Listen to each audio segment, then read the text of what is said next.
Hey everyone, my name is Duke Mendinueto, and Ken asked me to just make a quick video on the Frogbox spreadsheet that I use today to help me with my Frogbox Disney trade.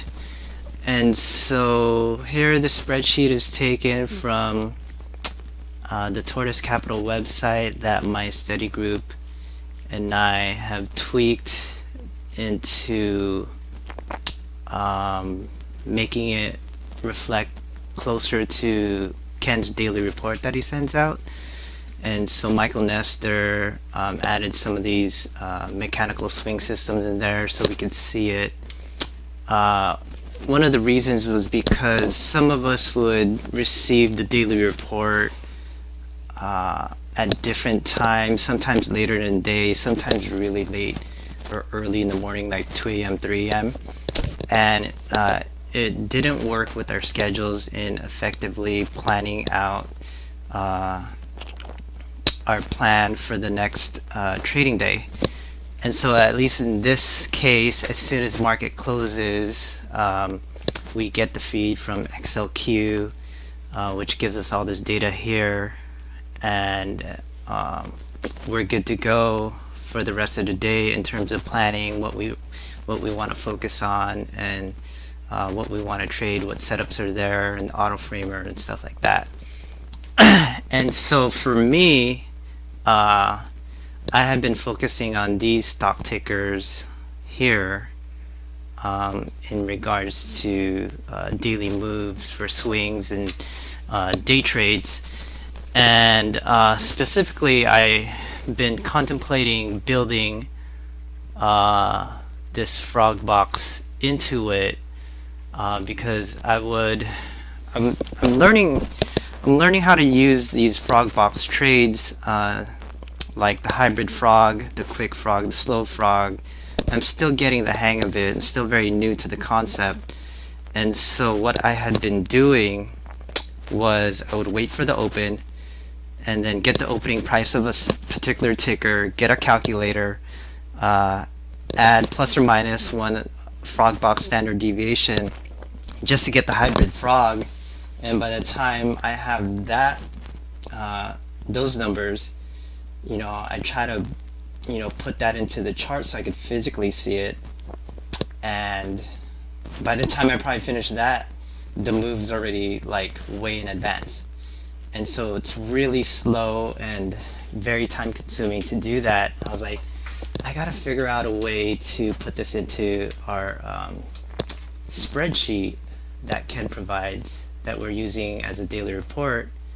And so the thing with this was I'm not too familiar with Excel, only because majority of my experience was using Google Sheets. And so I wasn't able to, I didn't know how to add cells or columns. So I just had to right click and do insert, and that would add a column here.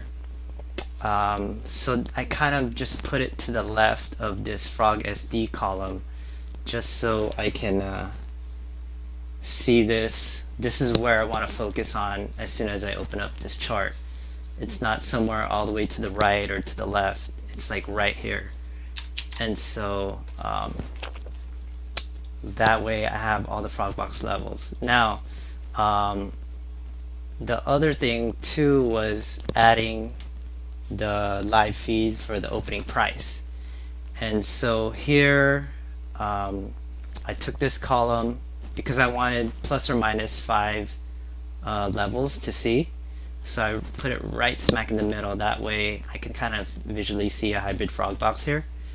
And so the open, the formula for the open is, as you can see here over on this side, is equal XLQ open and parentheses the column for the ticker.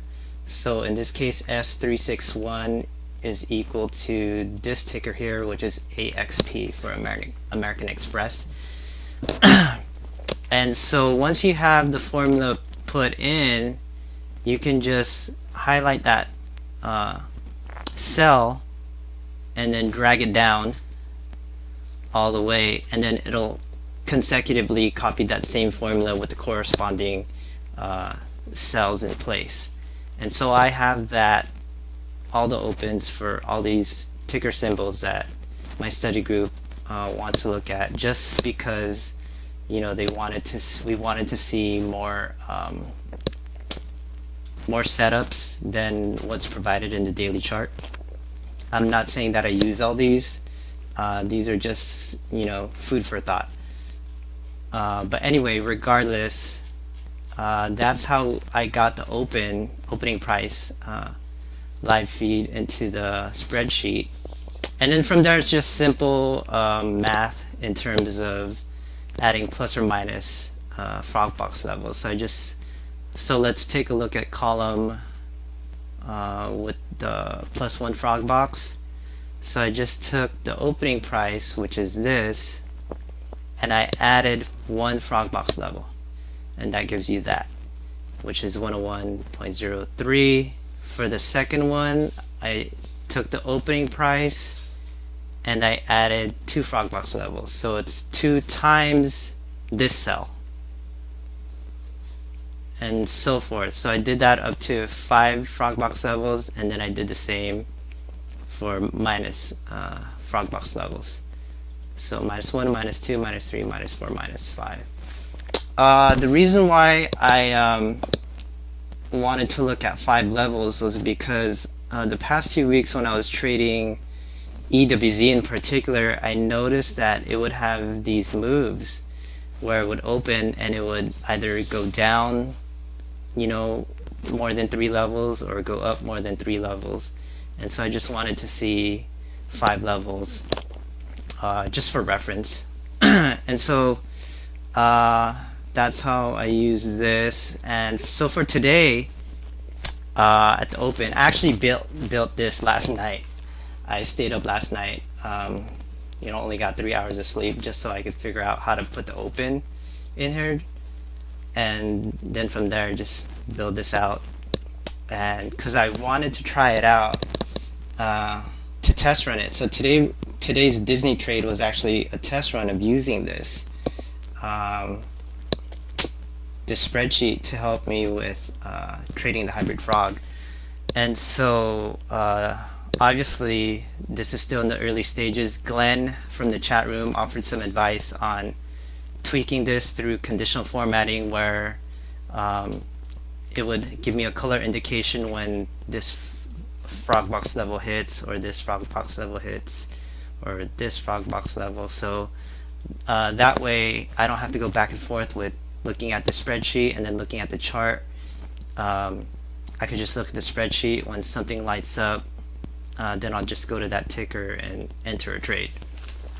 So that's the next stage of this, and that's something that my study group and I are going to work on this weekend. And so for this morning, I had this running. I waited for the opening prices to populate. Now, the one thing I noticed about the opening prices is that you'll get a number here for the opening price, but later on in the day, you'll see that the opening price gets adjusted. This one in particular, Disney, I'm seeing that Disney actually opened at 106.72. But this is the number that I really got in the morning, 106.45. So every now and then you'll get a ticker that adjusts its opening price. I just stick with what's here because that's really what you're using in the first 30 minutes of the day anyway. So so let's take a look at Disney, the Disney chart.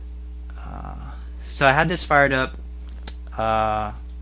opening at the open, and I saw Disney at 107. Let's go to Disney here. So let's zoom into the open. I saw Disney at 107 as I was scanning the spreadsheets and looking at the charts. And so here was 107. I didn't have these lines yet. So what I do is once I have a target, I build this out. So instead of me building out a box, I just do horizontal lines just to make it much faster. So white line indicates the open, and each corresponding yellow line represents one Frogbox level. So the first yellow line is +1, the second yellow line is +2, and the third yellow line is +3. So this actually went 3 Frogbox levels within the first 15 minutes of the day. And so this was the move that I captured from here to here. And there was I was a little late in the entry. I got in around 107.45 only because, going back and forth from the spreadsheet to the chart and seeing it happen and then entering the trade, that took some time. And so I got in and then I got out here, which was, I saw that it moved 1 Frogbox level above, and usually when that happens, the Frogbox level is something I'm still learning, but I'm noticing that when it hits 1 Frogbox level, it guns for the next one. And once it passes 1 Frogbox level, a lot of times this Frogbox level acts as support, and then it pushes it through to the next Frogbox level. That's just something that I noticed. I'm not sure how factual that is, but that's something that I'm investigating. And so that's how this trade happened this morning. And one of my main reasons why I cut this trade here was, as I discussed in the chat room, was one, I lost the will to hold to this trade because of the capture that I had. I actually met my daily goal for the day, and so I was like, you know what, let me just cut this trade, take the profits, and then I'm done for the day. Focus on other things. And so, I mean, if I held for 1 minute through this down bar, would have got this capture, which Bob and Ken had emailed me later on in the day. Like, there was this action here with the MACD crossover that was signifying that this trend could potentially be ending. And I could have held a little bit longer because here the MACD was still rising. Could have held a little bit longer here and cut it around somewhere here in the second Frogbox level. So I had this belief that that second Frogbox level was the price was going to try to get there, but I didn't believe it enough that I cut early. But at the same time, I met my daily quota and I was happy with that. Let's take a look at some other tickers with Frogbox levels that I wanted to talk about. Here, EWZ. Let's go to today. So EWZ opened here. Let's see. And so this is what I was talking about in regards to the Frogbox levels. It opened here with the Frogbox of 44, but it took most of the day to reach 1 Frogbox level down from the open. But once it hit that, it took this sharp turn down to the next Frogbox level, and then it targeted the next one after. Let's look at JPM. JPM probably was getting hit because of the interest rate hike from the Feds yesterday, and so that's something that I'm looking at. Financials. So this one opened at 110.28, and then this one actually counts as a hybrid frog trade early in the morning. Within the first 30 minutes, it hits the first Frogbox level down, so you can enter here and then it goes to the next Frogbox level. I personally am still new to trading Frogbox, hybrid Frogbox, quick frog, slow frog, etc. And so I'm still trying to get used to figuring out how to hold through these. I know Ken has some mechanical rules in place in terms of trailing half a frog, and your initial stop is 1 Frogbox. And so, but I'm still in that fast trader zone where I'm still trading these RLCOs, and I think I have to make a switch where if I'm doing a Frogbox trade, I just have to pay attention to Frogbox rules and not let these RLCOs cloud my judgment. Because you can see that if you entered the Frogbox here, the hybrid frog which was here, you could have captured this move 2 Frogbox levels down, and then that was the move for most of the day. Another thing that I'm noticing is support and resistance with Frogbox. And so this is something that I had mentioned in the chat rooms. Here American Express opens, it drops down, and then it goes up 1 Frogbox, and it builds a P1 and a RLXD north of the river with the Frogbox level +1 potentially acting as resistance. And so this is something that I like looking at, and I'm very inclined to enter a position here because of this Frogbox level.